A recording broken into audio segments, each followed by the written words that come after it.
Dua Sisi malam ini hadir dengan tema SMAN 72 Meledak Larang Game Online dengan narasumber Wakil Ketua KPAI Jasra Putra,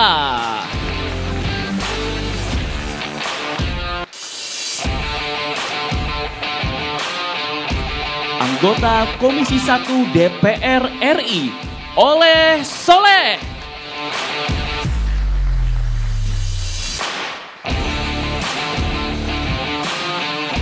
Koordinator Jaringan Pemantau Pendidikan Indonesia Ubaid Matraji,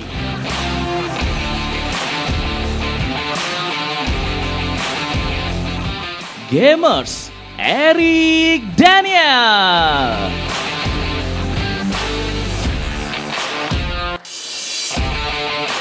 pembawa acara kita malam ini Arif Fadil dan Aditya Nugroho. Ini main tembak-tembakan ya. Oke.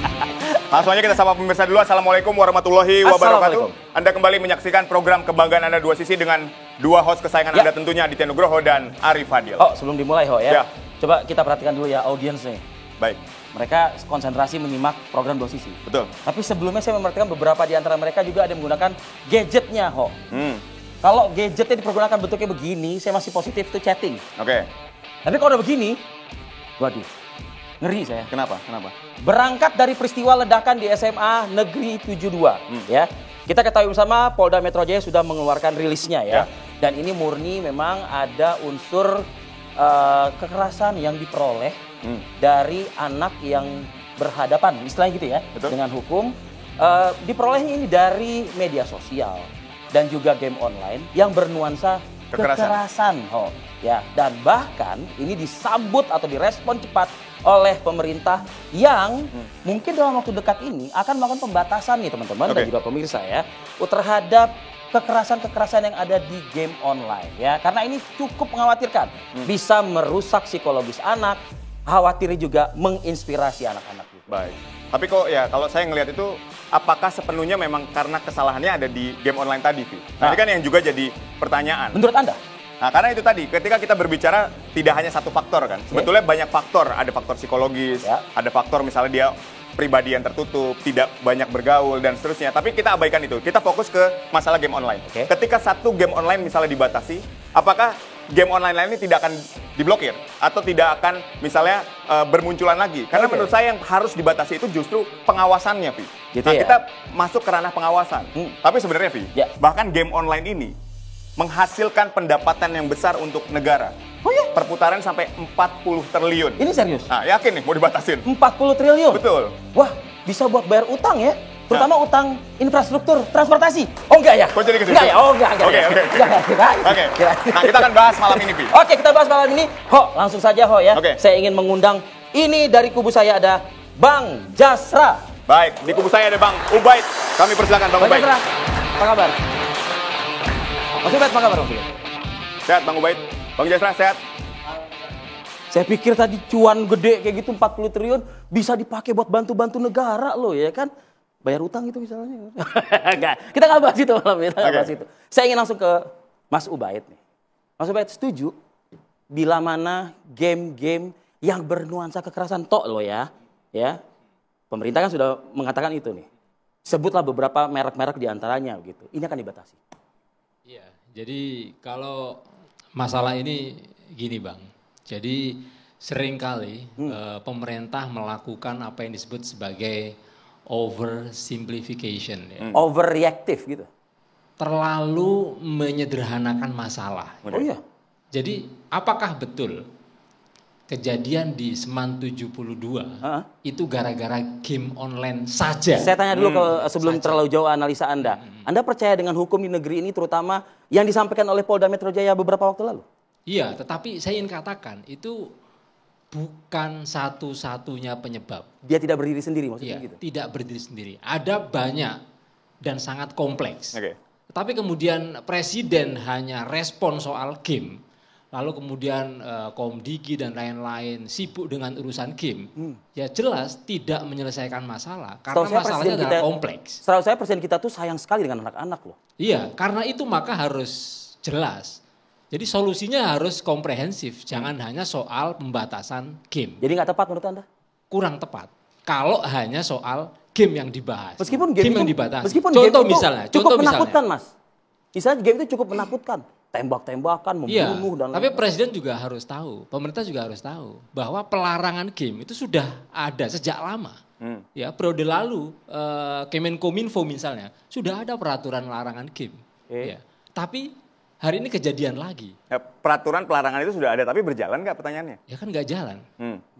Bisa nggak diatur, dibatasi di ruang-ruang online itu? Judol diatur nggak? Dilarang, banyak terjerat judol. Ya kan, pornografi dibatasi, dilarang, banyak yang terpapar gitu kan. Lah game mau dilarang, ya kan ada dampaknya, gitu ya? kagak ada dampaknya, kagak ada dampaknya gitu loh. Karena ya tadi masalah ini sangat kompleks gitu ya. Dan di kasus SMA Negeri 72 itu juga ada masalah yang sangat serius, yaitu soal krisis guru BK, ya, soal krisis pengasuhan, gitu ya. Baik di sekolah, ya, kemudian di rumah, di masyarakat dan seterusnya gitu ya. Contoh misal hari ini ya, hari ini rasio guru BK kita yang ideal 1:100 Bang. Tapi nyatanya 1:500 sampai 1000. Gitu. Saat ini ya? Saat ini. Artinya kita kekurangan, kita krisis guru BK. Nah, ini bagaimana solusinya? Artinya nggak bisa diselesaikan dengan Kementerian Digital, Komdigi gitu kan. Harus juga Kementerian Pendidikan Dasar dan Menengah. Bagaimana kita mendiskusikan soal kekurangan guru BK. Bahkan sekolah yang ada guru BK-nya, pasti KPAI juga punya catatan. Banyak sekali guru-guru BK menjadi pelaku dari kekerasan. Baik perundungan maupun kekerasan seksual. Meskipun itu untuk mendisiplinkan anak, untuk mengajarkan anak terkait dengan kedisiplinan. Iya. Kalau misalnya kapasitas guru BK itu buruk, maka yang disebut dengan pendisiplinan, penghukuman, itu dilakukan dengan cara-cara kekerasan. Gitu ya? Iya, itu yang terjadi. Itu ya hari ini gitu. Belum lagi fakta yang terakhir belakangan, ternyata memang pelaku ini kan terpapar ya ideologi ekstremis yang ada di luar negeri sana gitu ya. Lah, kalau misalnya solusinya adalah pembatasan game, ya Jaka Sambung bawa golok ya, nggak nyambung. Oke, saya ingin ke Bang Jasra. Bang Jasra, kita masih fokus pada tema kita tentang game online. Game online. Apakah ada data dari KPI yang menunjukkan bahwa pengaruh dari game online ini berdampak dengan misalnya kognitif, kemudian afektif dan behavior? Artinya ada pengetahuan, sikap dan perilaku yang akhirnya meniru dari si game online ini, melakukan tindakan kekerasan dan seterusnya. Ini termasuk ketika kita ngomongin kejadian Brenton di New Zealand yang menembaki 51 jemaah di masjid. Itu juga ternyata paparannya dari video game juga kan, seperti itu? Iya, sebetulnya bukan KPAI ya, WHO sebetulnya sudah menyatakan. Lebih dekat Mas Jasra. Siapapun itu yang berlama-lama di media sosial termasuk game, hampir 3 jam itu merupakan kecanduan. Nah, kalau kecanduan atau edik, obatnya rehab. Pendekatannya psikologis gitu ya. Dan bahkan beberapa rumah sakit yang kita kunjungi banyak anak-anak yang hari ini gitu ya, itu direhab, diobati. Karena memang bagaimana ya, dampak itu sangat luar biasa ya, ketika diambil handphonenya itu langsung dia banting apa yang dia tantrum ya. Tantrum. Jadi memang ini sebetulnya udah lama gitu ya. Makanya hari ini sebetulnya pembatasan itu sudah dilakukan gitu ya. Jadi apa yang sampai oleh presiden itu sebetulnya sudah tepat gitu ya. Misalnya ada Perkominfo terkait klasifikasi game. Plus 3, usia plus 7, plus 14 gitu ya.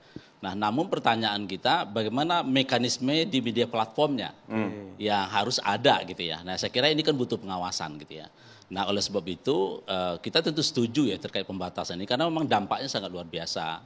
Apalagi misalnya dampak ketika bukan di usia dia memainkan game itu, ada bahasa-bahasa yang tidak mendidik gitu ya, yang tidak edukatif gitu ya. Dan itu sangat mudah sekali kalau kita lihat ada anak berkomentar dengan bahasa yang tidak baik. Ya salah satunya adalah edukasi dari game itu sendiri. Betul, karena memang ada forum chat di situ yang memungkinkan si pemainnya bisa berkomunikasi Dan bahkan pedofilia anak juga bermain di situ, gitu, main grooming, meminta foto-foto, gitu ya, mencuri data-data anak. Jadi memang tidak sesederhana yang kita bayangkan game yang kita yang dimainkan ya. Tapi memang lebih jauh dari itu, juga dampak-dampak psikologis, gitu ya. Kemudian pornografi anak di grooming dari sana juga. Gitu. Dan termasuk juga tantangan di dunia pendidikan kita adalah pada akhirnya bagi anak itu nggak menarik model pembelajaran yang konvensional gitu ya. Lebih banyak dengan industri game yang industri candu tadi gitu ya. Karena kan ada levelnya. Level 1 udah selesai, level 2 seterusnya dan pada akhirnya anak-anak kita hari ini dalam studi UNICEF itu hampir 5 jam berada di dunia internet dan termasuk juga game gitu ya. Nah, pertanyaan kita apa iya anak kita diarahkan ke sana gitu ya. Kalau dalam sistem pendidikan kita itu Mas Ubed kan ada olahraga, olah rasa gitu ya, empati dan seterusnya. Dunia game itu tidak dibangun. Berbicara soal pengaruh. Ya. Ketika tadi berlama-lama 5 jam ya kita katakan. Iya pada akhirnya dampaknya ya anak kita tumbuh dengan situasi obesitas gitu ya. Kemudian bisa jadi dia secara di media sosial dia berteman. Walaupun dia tidak kenal juga siapa itu gitu ya. Tapi di dunia nyata di lingkungannya itu tidak terjadi interaksi gitu. Karena asik dengan game itu. Dengan edik tadi gitu ya. Sampai leveling 20 leveling gitu ya. Itu kan butuh berjam-jam untuk menyelesaikan itu. Nah, oleh sebab itu tentu kita berharap dengan regulasi yang ada dan termasuk juga perpres yang baru ya terkait roadmap perlindungan anak di ranah daring ini harus segera kita implementasikan gitu ya. Dan itu sudah terbagi bagaimana peran kementerian dan lembaga, Pemda, masyarakat, dan termasuk juga media platformnya. Harus bertanggung jawab, dunia usaha harus bertanggung jawab terkait perlindungan anak di ranah daring. Seperti apa aturan yang diterapkan oleh pemerintah saat ini dengan perpres barunya itu? Ya, dengan perpres ini kira-kira gapnya di mana? Kalau tadi Mas Ubed menyampaikan adalah ada gap pengasuhan, maka itu diselesaikan juga. Kalau gapnya adalah literasi digital di era di ranah daring, ya diselesaikan juga. Kemudian keterlibatan Pemda itu seperti apa gitu ya?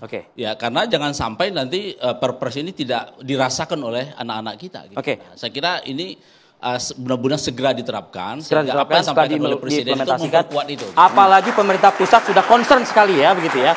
KPAI, singkat saja, KPAI melihat ini ibaratnya ini kalau sudah penyakit, ini udah stadium berapa? Ya kalau di cancer itu udah stadium 4 gitu ya.